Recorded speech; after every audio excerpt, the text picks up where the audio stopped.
Yes, चलो देखो आज नया चैप्टर पढ़ेंगे। चैप्टर का नेक्स्ट है, पहले तो लास्ट 2 चैप्टर कौन से पढ़े, कंटिन्यू बने रहना। मैं आपको पहले कह रहा हूँ, डेली एक क्लास अपलोड हो रही है अपनी, ठीक है। फर्स्ट क्या पढ़ा था, इंट्रोडक्शन, सेकंड, ठीक है, और third recording of transactions first, recording of transaction first, तो बहुत इंपॉर्टेंट है, अच्छे से समझना। अब इसके अंदर रिकॉर्डिंग ऑफ ट्रांजेक्शंस के अंदर आपके जो टॉपिक्स हैं वो 2 टॉपिक्स है इस चैप्टर के अंदर।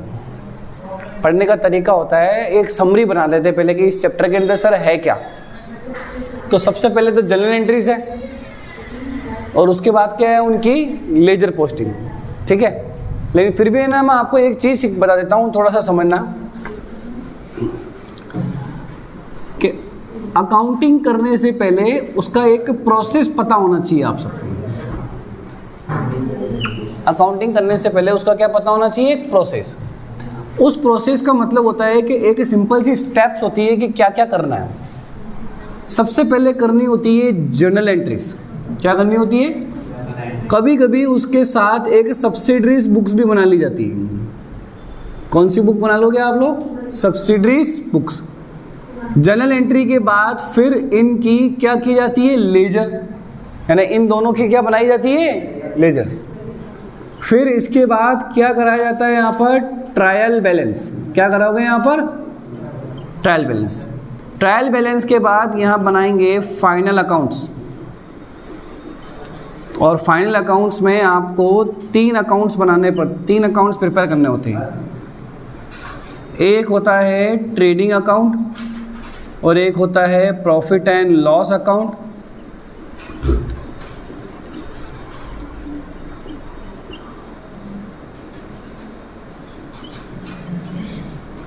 और एक होती है बैलेंस शीट, ठीक है। तो उस अकाउंट, ये हमारा सफ़र है अकाउंटेंसी का, जिसमें आपको 2 चैप्टर और एक्स्ट्रा पढ़ने। एक पढ़ना है बैंक रिकंसिलिएशन स्टेटमेंट और एक पढ़ना है आप सभी को यहाँ पर डेप्रिसिएशन। क्या पढ़ना है बेटा, डेप्रिसिएशन, और क्या पढ़ना है, बैंक रिकंसिलिएशन स्टेटमेंट। बाकी ये कंप्लीट अपना कोर्स है, ठीक है। तो सबसे पहली शुरुआत बताओ किससे करेंगे, जर्नल।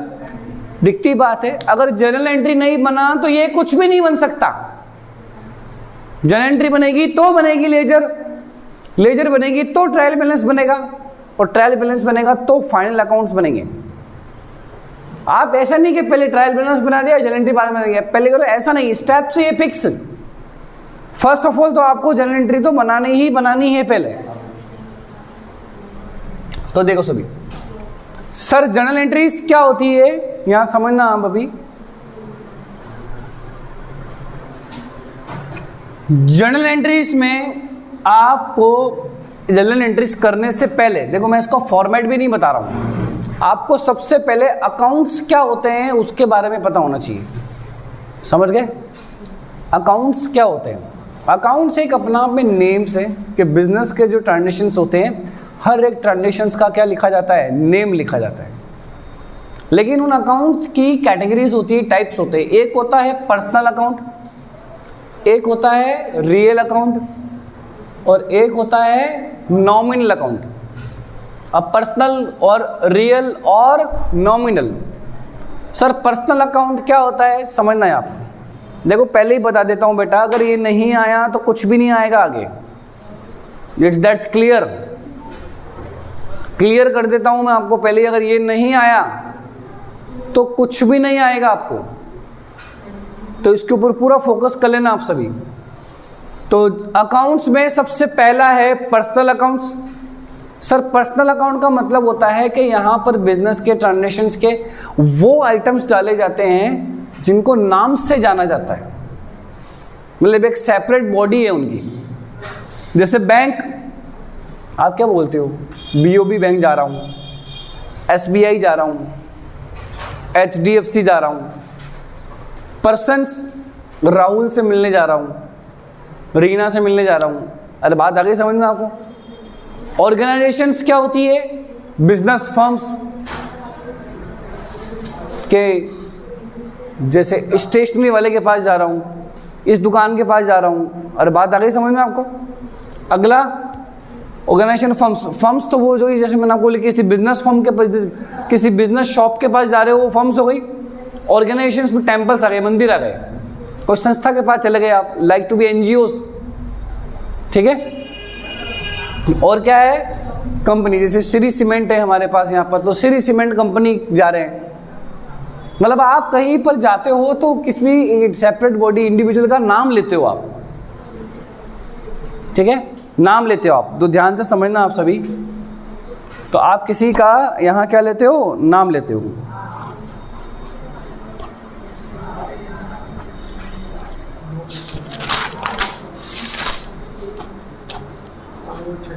इसको माइनस में करा करो।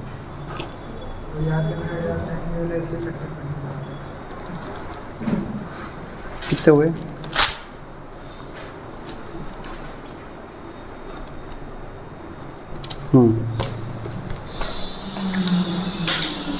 देखो, और रूल्स क्या होंगे, अगर इनसे रिलेटेड अगर किसी का भी नाम आया, इनसे रिलेटेड किसी का नाम आया, तो आपको ये रूल्स फॉलो करने हैं इनके लिए। पहला रूल क्या है, डेबिट द रिसीवर, और सेकंड क्रेडिट द गिवर। यानी वो क्या करेंगे कि जो रिसीव कर रहा है ना, उसको क्या कर दो आप लोग, डेबिट, और जो गिवर है, वो जो दे रहा है, उसको क्या करोगे आप, क्रेडिट। जैसे एग्जांपल देता हूं, हमने बैंक में पैसा जमा कराए, तो बैंक हमारे लिए क्या है, पर्सनल अकाउंट। तो बैंक ने रिसीव किया है कि गिव किया है, क्या रिसीव किया है, हमारे पैसे रिसीव किए। तो बैंक को आप क्या करोगे, डेबिट। अगर उसी बैंक से मैं पैसे निकाल के लाऊं तो बैंक दे रहा है, बैंक क्या कर रहा है, दे रहा है, तो उसको आप क्या करोगे, क्रेडिट। अरे बात क्लियर है क्या आपको, कि ये पर्सन्स जो रिसीव करते हैं, जैसे मैंने किसी को गुड्स सेल करी, तो उसने गुड्स को क्या किया है, रिसीव किया।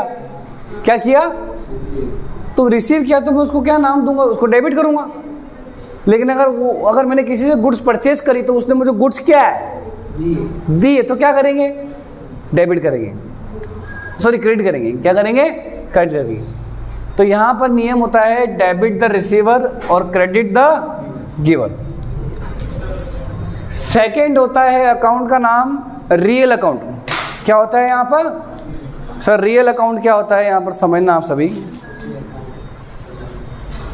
रियल अकाउंट यानी वास्तविक खाते, एक होता है गुड्स, एक होता है सर्विस, और एक क्या होता है, असेट्स। गुड्स के जगह तो हमेशा क्या लिखा जाता है, पहले ही बताया था आपको, परचेस और सेल्स। आ रही है तो परचेस और जा रही है तो सेल्स। गुड्स वर्ड कभी यूज नहीं लेना अकाउंटिंग के अंदर, गुड्स वर्ड आप यूज में नहीं लोगे, रूटीन ट्रांजेक्शंस में ध्यान रखना। सर्विसेज भी सेम है। अगर कोई असेट्स आती है और असेट्स क्या होती है, जाती है, तो उस असेट्स का क्या आएगा, नाम आ जाएगा। जैसे मशीन है, मशीन आ रही है, मशीन खरीदी, मशीन परचेस करी, तो मशीन बिजनेस में क्या है, आ रही है, तो मशीन को डेबिट करोगे। मशीन की जगह ये है कि गुड्स परचेस कर ली, माल खरीद लिया, तो आप गुड्स नहीं लिख सकते, क्या लिखोगे, परचेस लिखोगे। अरे बात आ गई समझ में आपको। तो इनके रूल्स क्या होते हैं, अगर गुड्स सर्विस और असेट्स बिजनेस में आती है, तो आती है तो क्या करोगे, डेबिट, और जाती है तो क्रेडिट। भाई आती है तो डेबिट और जाती है तो क्रेडिट। अरे जैसे गुड्स परचेस करी, तो बिजनेस में गुड्स आई, तो परचेस को आप क्या करोगे, डेबिट। आपने गुड्स मार्केट में क्या करी, सेल करी, तो बिजनेस से गुड्स क्या हो गई, चली गई, तो सेल्स को क्या करोगे, क्रेडिट। सेल्स को क्या करेंगे, क्रेडिट। नेक्स्ट थर्ड अकाउंट है नॉमिनल अकाउंट। नॉमिनल अकाउंट में एक्सपेंस होता है, लॉसेस होते हैं, इनकम्स होती है, प्रॉफिट या फिर क्या होते हैं, गेन्स होते हैं। तो सर एक्सपेंस, जितने भी बिजनेस के एक्सपेंस होते हैं, खर्चे, इलेक्ट्रिसिटी बिल हो गया, वेजेस हो गया, सैलरी हो गई, आई बात समझ में, रेंट हो गया, तो ये जितने भी खर्चे हैं, जितने भी लॉसेस हैं, जितने भी इनकम्स हैं, जितने भी प्रॉफिट्स हैं, सब यहाँ पर कौन से अकाउंट में जाते हैं, नॉमिनल में। जितने भी एक्सपेंस और लॉसेस हैं उन सब को आपको हमेशा क्या करना है, डेबिट, और जितनी भी इनकम्स या प्रॉफिट्स या गेन्स हैं उनको क्या करना है आपको, क्रेडिट।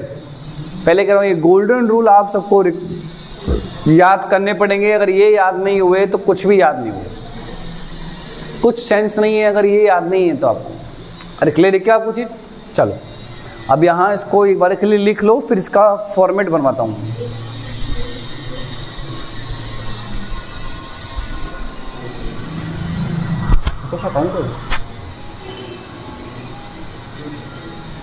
आधा घंटा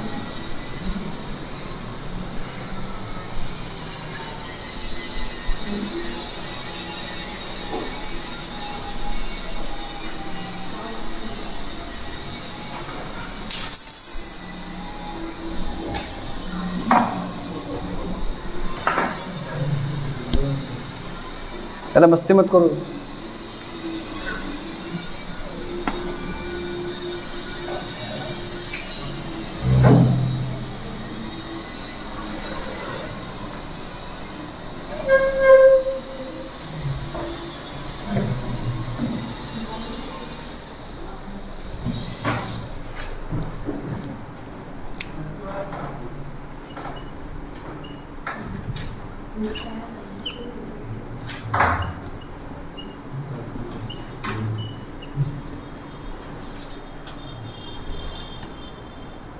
हमें बनाना है।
देखो चलो सर, जर्नल एंट्री का फॉर्मेट है, अरे पहले यहां देख लो है ना, मैं मिटाऊंगा नहीं। जर्नल ऑफ, जिसकी बिजनेस का ट्रांजेक्शन्स कर रहे हो ना आप, तो उस शॉप का नाम आ जाएगा। जैसे journal of Sohan brothers, journal of Ram brothers, ठीक है। फिर फॉर्मेट होता है date, particular, LF, amount, DR और सीआर, ठीक है। तो कुछ इस तरीके से एंट्री की जाती है। अभी सिर्फ ये परफॉर्मा बनाया है मैंने तो बेसिकली, लेकिन कुछ नोट्स है। देखो एलएफ का मतलब क्या होता है, लेजर फोलियो। एक सेकंड पॉइंट है कैरी फॉरवर्ड और ब्रॉड फॉरवर्ड। ये बहुत रेयर चांसेस में कोई टीचर्स बताते तो बताते हैं, मेरे हिसाब से तो बता देते हैं, लेकिन फिर भी कुछ हैं जिनको नहीं बताते। कैरी फॉरवर्ड और ब्रॉड फॉरवर्ड क्या होता है? अरे बात आ गई समझ में आपको? अब कैरिड फॉरवर्ड और ब्रॉड फॉरवर्ड क्या होता है? बहुत सिंपल होता है। कैरिड फॉरवर्ड और ब्रॉड फॉरवर्ड, जैसे सबकी कॉपी में पेपर का साइज सबका अलग अलग होता है। किसी की 4 एंट्री में पेज भर गया, किसी की 5 एंट्री में पेज भर गया, किसी की 10 एंट्री में पेज भर गया। तो जैसे मैं यहां लेता हूं, हमने एंट्री करी, एंट्री करके मेरे यहाँ अभी वो क्वेश्चन कंप्लीट नहीं हुआ, वो क्वेश्चन, तो मैं लास्ट में जब टोटल लिखूंगा ना, टोटल उस पेज को कंप्लीट करूंगा, तो यहाँ लिखूंगा कैरी फॉरवर्ड। क्या लिखूंगा यहाँ पर? Carry forward. अरे बात आ गई समझ में आपको? तो ये वैल्यू कहाँ जाती है फिर? नेक्स्ट पेज पर। वो अरे कहाँ जाएगी? वो किस नाम से जाएगी यहाँ पर? Total brought forward. किस नाम से जाएगी? अरे ताकि बेटा दो पेज पे भी अगर ट्रांजेक्शन हो, दो पेज पे भी अगर ट्रांजेक्शन हो, तो आपको क्या है कि टोटल पीछे वाले पेज की चेक करने की जरूरत नहीं है कि आपने इस पेज की टोटल को क्या लिख दिया, आगे लिख दिया। अरे क्लियर है क्या आपको? तो इन सब को जोड़ देंगे तो क्या हो जाएगा? टोटल हो जाएगा। अरे क्लियर है क्या? Very good. यहाँ कैरी फॉरवर्ड जो टोटल है वही सेम वैल्यू कहाँ चली जाएगी? ब्रॉड फॉरवर्ड के नाम से लेंगे। मतलब पिछले पेज की टोटल ये है, ये फिर ऐसे चलता जाएगा। नाम चेंज किया, कैरी फॉरवर्ड ही नहीं देता। क्यों? वो नाम चेंज किया। अरे तो इंग्लिश में नहीं है। तो कैरी फॉरवर्ड का मतलब होता है आगे ले जाना, और ब्रॉड फॉरवर्ड का मतलब है पीछे से लाया गया। इंग्लिश में नहीं है। जैसे हमने जल एंट्री करी तो इस पेज की टोटल आ गई इतनी, लेकिन अभी भी वो क्वेश्चन क्या है? इनकम्प्लीट है। तो क्या करूंगा मैं? इस पेज की टोटल लिख के अगले पेज पर जब चालू करूंगा वापस एंट्री, तो वो टोटल को लिख दूंगा। तो बस वो नाम क्या करना है? पहले पेज की टोटल क्या आ जाएगी? CF, और अगले वाले पेज की टोटल क्या आ जाएगी? BF। अब सपोज ये पेज भी कंप्लीट हो गया, अभी भी एंट्रीज क्या है? तो फिर नियम वही है, टोटल कैरी, फिर अगले पेज पे क्या आ जाएगा? फिर से ब्रॉड फॉरवर्ड। अरे बात आ गई समझ में? ठीक है। जिन्होंने पढ़ चुके हैं ना, जो पढ़ चुके हैं उनके लिए balance CD, balance BD, balance BD, balance CD, balance BD, balance CD। अरे क्लियर है क्या? ऐसे रेगुलर चलता रहता है। चलो आगे देखो। अरे बात आ गई समझ में आपको? अब सर सवाल आया है लेजर फोलियो क्या है? लेजर फोलियो एक पेज नंबर होता है। क्या होता है? एक मतलब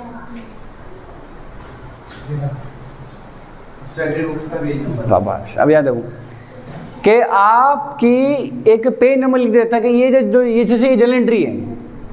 अब ये पेज, जैसे मैंने यहाँ पर 10 एंट्री करी, कितनी एंट्री करी बेटा? 10 एंट्री करी। तो इनकी भी क्या बन जाएगी? लेजर्स। क्या बनाई जाएगी? लेजर्स। तो लेजर्स के पेज नंबर लिखे जाएंगे। किसके पेज नंबर लिखे जाएंगे? लेजर्स के पेज नंबर लिखे जाएंगे। चलो आगे देखो। अरे ये काम कहीं नहीं आएगा, लेकिन चिंता मत करो, देखना आगे। अब कुछ एक इंपॉर्टेंट एंट्रीज करने से पहले मैं यहां लिख देता हूं,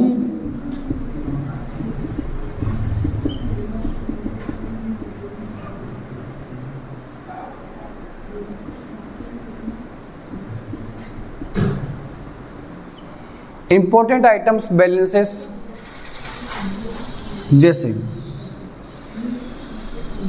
पहला पॉइंट, अगर आपके ट्रांजेक्शन्स में कैपिटल आता है तो कैपिटल को ऑलवेज क्या करना है?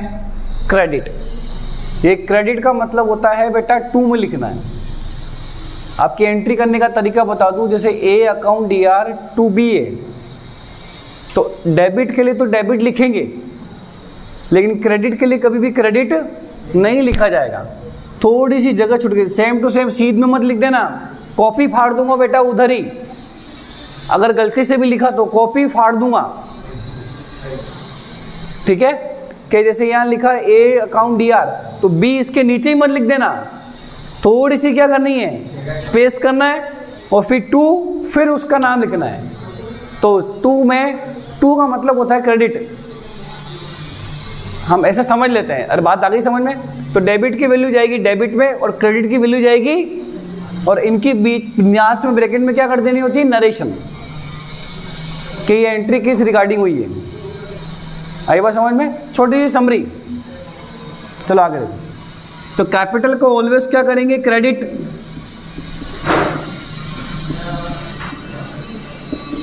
ड्राइंग्स को ऑलवेज क्या करना है? डेबिट। ये कुछ पर्टिकुलर आइटम्स है जो मैं पहले ही आपको लिखवा देता हूं, ये आपको याद होने चाहिए। ये अगर याद नहीं है तो कोई सेंस नहीं है, और आप अपने इसके गोल्डन रूल से भी आप इनको कंपेयर कर सकते हो।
चलो देखो, बाकी सब गोल्डन रूल में लिखे हुए हैं।